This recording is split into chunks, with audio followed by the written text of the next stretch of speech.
the one and only multidisciplinary motherfucking artist. This is the one and only Josh Allen, yo. Beaumont bred, Houston led, New York fed. You know, this is the one and only. This is Josh Allen, Richard and Grace. I'm talking about fashion for the future, from roots from the past. I'm talking about family on my back. I'm talking about Josh Allen. I'm talking about mixes at the flag. Everybody think he rap. But you know he got the gap, and you know he got the strap. And by strap I mean the braids, and the braids I mean the chains, and the chains that we delayed. And you know we never delayed. This the Josh Allen, the one and only cowboy, the concrete cowboy, the urban cowboy, the man with the plan. And the man Altoids. I don't know what I just said, but you know that's Mad Toys.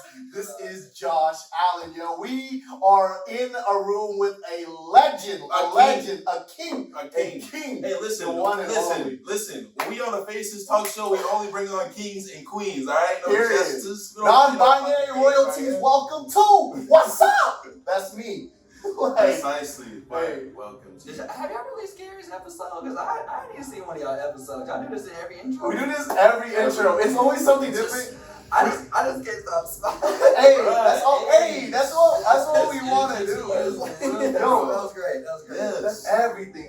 Love, we know how exhausting this is. Like what you do, what we do in whatever intersections we live in artistically. We know how exhausting it is, and more than anything, yo, we all about giving our people our flowers before anything go down. It's on some real, man. On some real that's important to us. Thank you.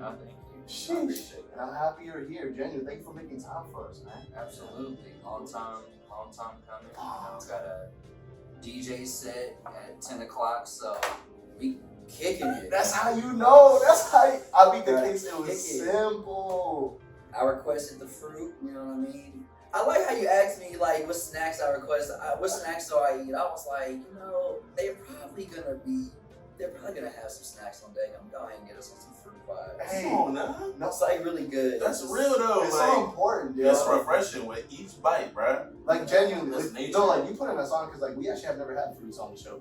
We had like wine before. We had fucking, I don't know what the like chocolate Reese's, chocolate popcorn before, but it was delicious. But this is like I feel rejuvenated right now. Good So. fruit and a rolled up blunt.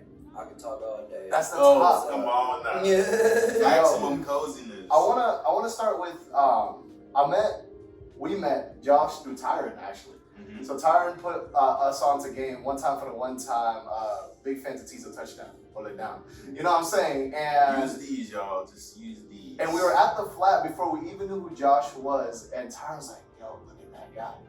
And literally, he had some pants with the chaos symbol, and I was just like, "Yo, who is that?" He's like, "You gonna know him? That's Josh Allen." Literally, you gonna know him? That's Josh Allen. And a few months later, we were at a Richard and Grace pop-up at the Tipping Point, Hold It Down Tipping Point, one time for the one time. Roundhouse Vintage, always. Shout out to the homies. And I was just mind-boggled. Like I've been to fashion pop-ups before. I have incredibly talented homies creating clothing.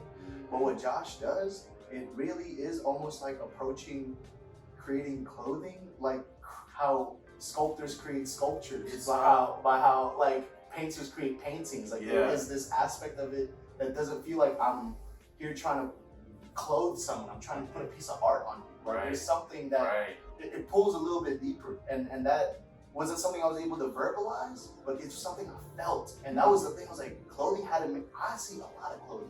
Clothing had to make me feel like that and never. And I would just like to say, give you your flowers. Like I had never paid more attention to how important silhouettes were on my body, on other people's body that we, mess with for like filming or like photos and stuff like that. It's just after going to that first initial pop-up, it really like reframed my opinion of how important fashion is in the art like world for real, and how I need to like understand it more and respect it more, and like just. I don't know, man. Like, keep tabs on people who know what they're doing. You are one of the main people that knows what the hell you're doing, bro. For real. Like, say this. He like went on a whole like dissertation about this is where I came from. This is where we at right now. This is my magnum opus. Like, just explained it all so eloquently, just like on some real like Poetry. I know what I'm Poetry. doing, Poetry. like, and I have a vision in mind, and like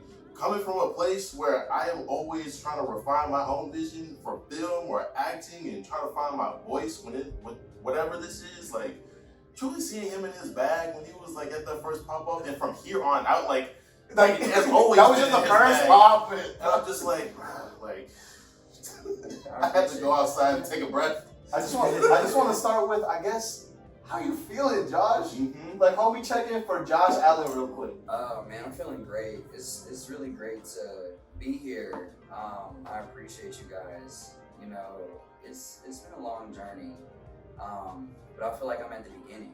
Oh, Honestly, like I feel like everything that I've learned at this point, it's going to take me to a place that I was hoping that it was going to, but I just needed to go through these, you know, obstacles in order to learn.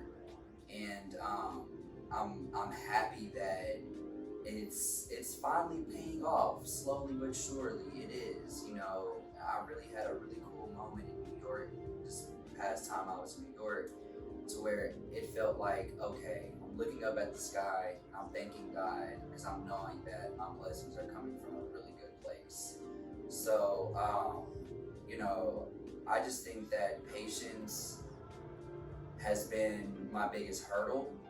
I am not a patient person at all, but I think with me learning how to be patient in certain avenues of my life has led me to the success that I have now, and it's gonna lead to me to more success. Like, you know, I've been having this conversation with myself that, you know, dude, this is what you signed up for, as far as in,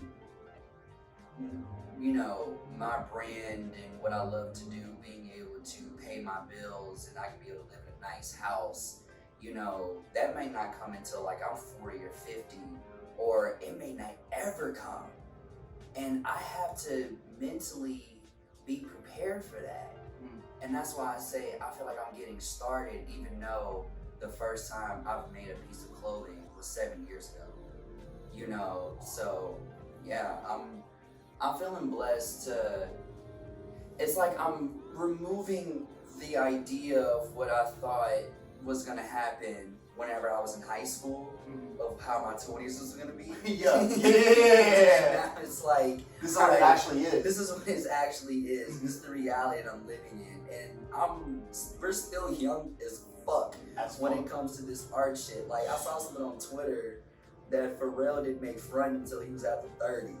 I was like, oh shit! Like, that's real. Like, damn. You gotta let it marinate. Wow, for your styles to marinate, for sure, man. Like, and don't ever think about age being something that is pushing you towards anything at all. Like, Nah, you for should sure. always take your time, bro. Like, For take sure. your time.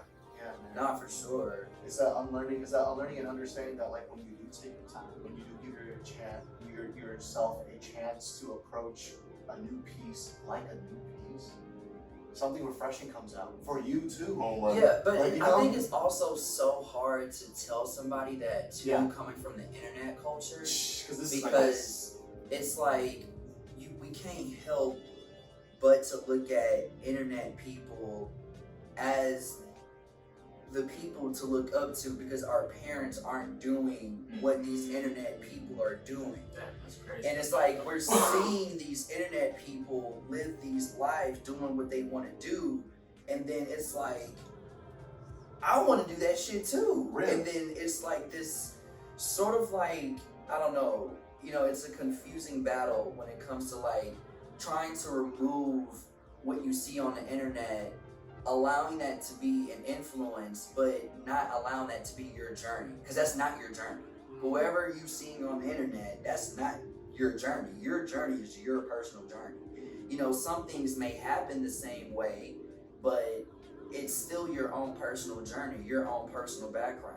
You know, like, you know, unless you have a twin brother, you know, everybody's story is different. And I remember Denim Tears telling me that at a Heron Preston pop-up, like in like 2016, or 2017. It was one of Heron Preston's first pop-ups. It was Den of Tears, Samuel Ross, and all that. And I had met Samuel Ross already, and he was like, "Hey, you met Samuel Ross, right?" I was like, "Yeah, I met him." And because I asked him, I was like, basically on some questions of like, how do I get to the Golden Castle? Like, basically like, how do I make it? Like, what did you do to blah blah blah? And he couldn't really explain it in a context of basically just saying like, I'm just living my life. He worked for Marc Jacobs. He got laid off from Marc Jacobs. Started working for Kanye. Started, dealing with A-Side. And then now Den of Tears has a 2 years contract with Levi's. So it's Just like live his life. he just literally just lived his life like type shit. Like Damn. same thing with Samuel Ross. Like Samuel Ross was contacted by Virgil to design graphics for Hood by Air and ASAP Rocky. Word. So Samuel Ross was really working for Virgil for like a year or two, and they had never fucking met. Bro, when the first Off-White store was made by a staff of people that had never met each other before, and Samuel Ross was a part of that team and concept to design Off-White's first fucking store, and the first time of them meeting is when the store opened up. When the store opened up. Yeah. And that's some crazy shit. Wait, no, I'm not letting that sink in. Yeah, Like, right. how do you make that level work and you didn't even like say hello to each Like, other I yet? don't even Know each other So yet. it's like going back to a point to where it's like, work and trying to get your word, but at the same time, like, Samuel Ross said that like Virgil followed him and he didn't even follow back for like a couple of months because he didn't even know who he was. Like, that's how much Samuel Ross was in his motherfucking bag. Because he wasn't paying attention to no followers. He wasn't, He was bro. being Samuel Like, Ross. that's how much he I'm was not familiar with Samuel Ross though. a cold wall. Nah, I'm a. Where's my- Break it down, break it down, break it down, break it down. I'm about to put a couple pictures right here for y'all. No, a cold wall is what I want Richard and Grace for people to align with when it comes to like a designer coming out of Houston. Wow. If it be like, yo, like if you was to put Richard and Grace in the category of like designers like in the world, what would you say? Like, I want people to be like, yo, that nigga on this Samuel Ross shit. Yes. Literally, I'm literally like, Nah, bro. like He's about to be the next creative director for Prada or something because how he works with nylon is fucking insane. Like, it's insane. Wow. Yeah,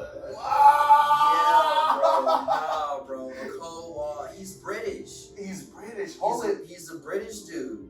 Holy. He's from London, and like, bro, his mind, bro.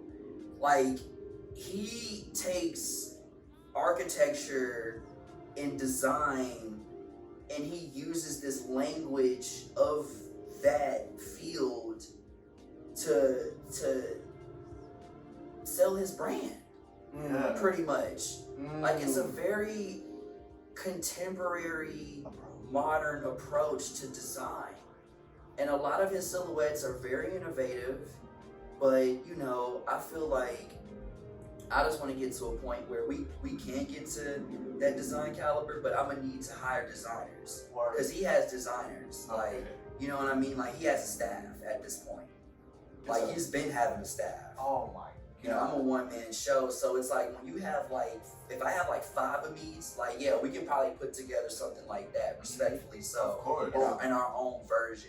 Wow. So I'm only really doing what I can. Shout out to Omi. But Yeah, nah, like, Samuel Ross, I'm cheering. he loved dude. Like, it was so crazy So about you it. got to like, you was like, Dude, I invited, because I was such a fan, I invited Samuel Ross to come to Heron Preston's DSNY show, and that's how Samuel Ross was able to come. And that is you can fact check that shit. Like, you guys gotta know who I am. I literally sent an email. I was like, hey, Like, Yo. and and Heron didn't know about him either. I was like, yo, it's like Samuel Ross got this brand called The Cold Wall. I think he should come to the show. He was like, yeah, put him on the guest list. I was like, bet. Like, you know, I'm feeling lit in the bitch. Like, you know what I mean? Oh my God.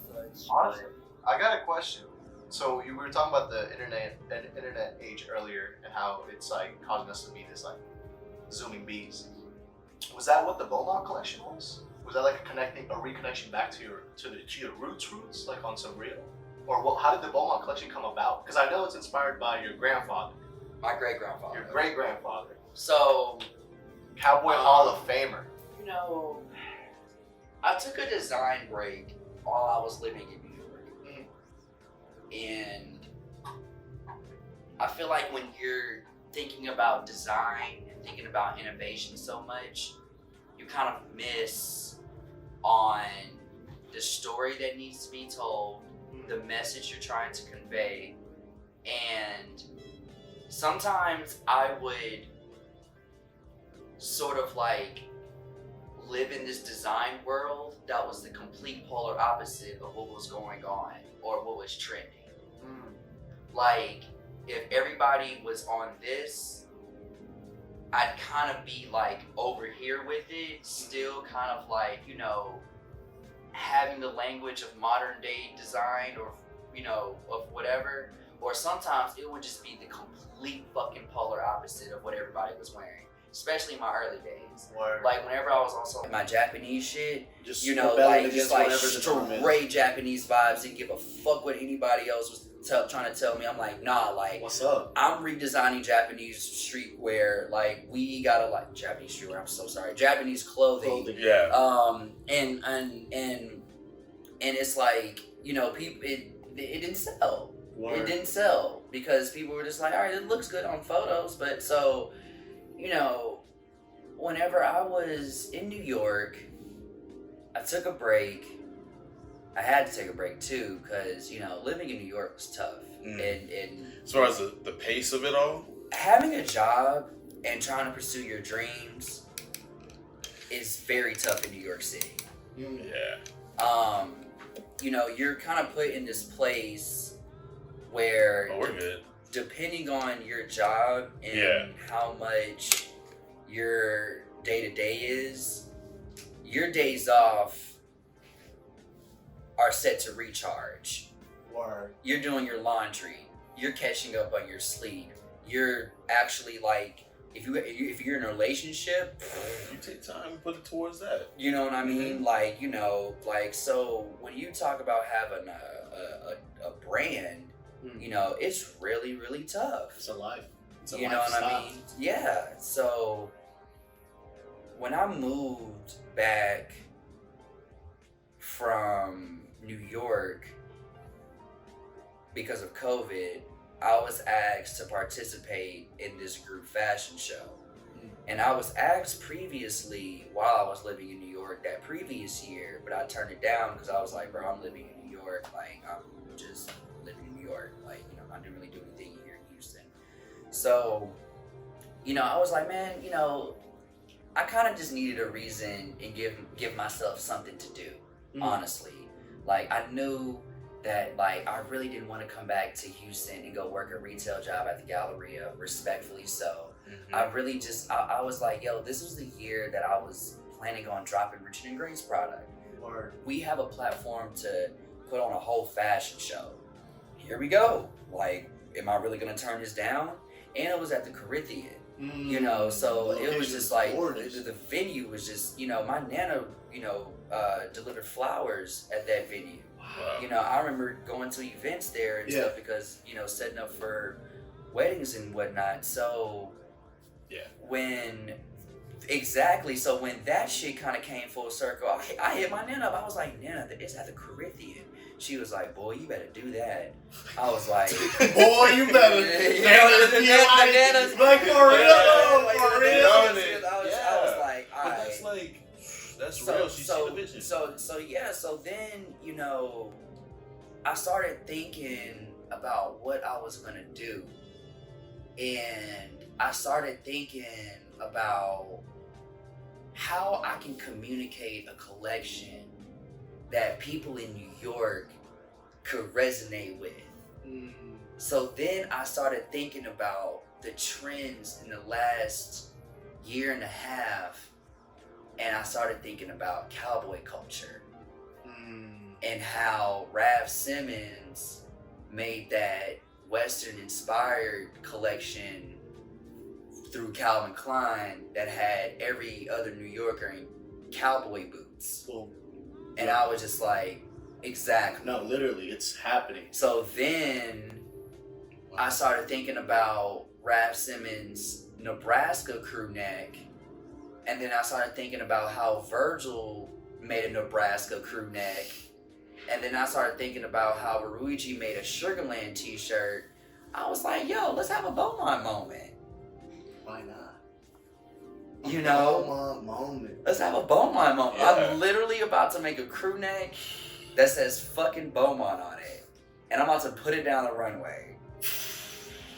And it's the hardest thing And ever. like literally, It's like the I hardest. just literally started from there. I was like, okay, like, Oh my and God. then I started calling my grandfather. I was like, hey, granddaddy, knowing that my great grandfather was still alive. I was like, how old is Floyd Frank? He was like, man, he's 102.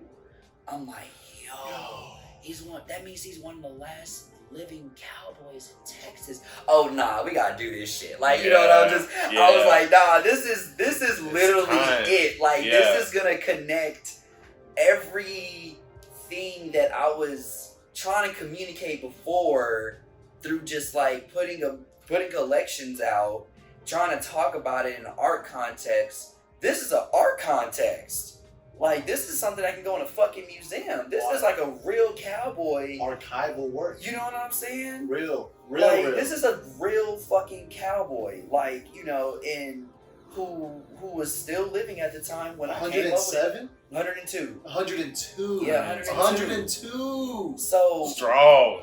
then, What? so thinking about the collection, I wanted to create a juxtaposition like how I felt Solange did when I come home. When I get home, yeah. Yes. Because yes. sonically and visually, when I saw that album in New York, when it came out, and to give you a little background story, I interned for her stylist, I saw that because you assisted. Kailu. Yep. I Did saw you get that. to see her in real life? I saw Solange in real life. Okay, look, And I I'm heard- just like, And I heard the album before it came out. oh, And she was High-pitched dancing to screams. the album while her fucking photos was getting taken. And I was literally just like, what the fuck is going on? I know, bro. I was like, yo, catering company, fish and shit. listen, Like, fruit, like, Yo. I'm just You know, like, I'm Josh Bruh. Allen. I look in the mirror That is and all so I see is amazing, myself. literally like yeah, that. it's just like, just that environment is everything as well. Because it's Because like- you get a peek into what she puts the vibe down, what she wants, Like, bro, when I heard the snippets of her album, I knew that shit was gonna be hard. it's always been. I was like, because her first album, Yeah. what is it called? A Seat at the Table. Seat at the table, Yeah, I thought it was, cool, but bro, this album, bro, like Down with every you, down time with you, I look at that down, visual, down. Yeah. I either start tearing up Mhm. or I start getting chill bumps. Yeah. Because I just knew that, like, bro, like, this woman here literally took our culture and Multi-dimensionalized it, I guess, and like gave us more facets. she modernized Houston culture. I think the thing is that Houston doesn't start rocking with its own culture until we see the world rocking with it. That's, Hey, could you repeat that one Man. time? For the people in the I back? didn't know about Solange until people started backing her up because she got more notoriety because of that seat at the table. That's just, and honestly, dude, I think that's like every local city. Word. I don't think that's just Houston. I think, if you go to any local city, like I talked to New Yorkers. Like I talked to a New Yorker last week, one of my homies, and he was just like, yo, bro, I feel like, people come to the city and they can get shit moving, but New York only allows one New Yorker a year to like really get it popping. And I'm just like, damn. I mean, That's like it's so Some real shit. it's like something. It's something about you just like once again you going on your own fucking journey. Okay, yeah, I think that's it. It's just Because- really you going on, because for me in my journey is that I've been on this New York Houston thing so much Word. to where now people are starting to like see like, you know, The intersection. y'all see me in New York and how I be getting down in New York. Like Y'all that see- ain't nothing new to me. You know what I mean? And Been then- here, been clocked you in. know what I'm saying? been But clocked then in. I come to Houston and then all my New York homies see how I'm doing things in Houston. They just like, damn, nigga, you live in Houston. So it's like, well, that took time though. Yeah. Right. That did not took 1 year. That's been like a shit. Like I've been going back and forth to Houston and all this since I probably graduated high school, but just didn't live in Houston. So I graduated high school in 2012. Damn, it's been a 10-year journey doing that shit. I ain't think about it. Cause so I went to school for I went to school for fashion merchandising at Johnson Wales University in Charlotte. Come on now. Hold it down, Charlotte. And that was when I was like really. The only reason why I would come back to Houston is Yeah. because I had a girlfriend at the time, and Let's shot it. you know what I'm saying. You know, so I would come back to Houston, you know, to see my girl, but I wouldn't come back to Houston and come kick it with anybody, like Word. unless you was like my high course. school homies. Of course. It was like people that knew you way back. Were really who you were. around. Exactly. Yeah, yeah. But as far as connecting wise, Word. I saw there was a whole world going on in New York, and Charlotte was only a 2-hour plane away. You know what I mean? So I would fly to New York damn near almost every other weekend, and from Charlotte, Not playing the fuck around. and for like real. I was just so curious as to the world I was seeing online to experience that in real life in New York. Word.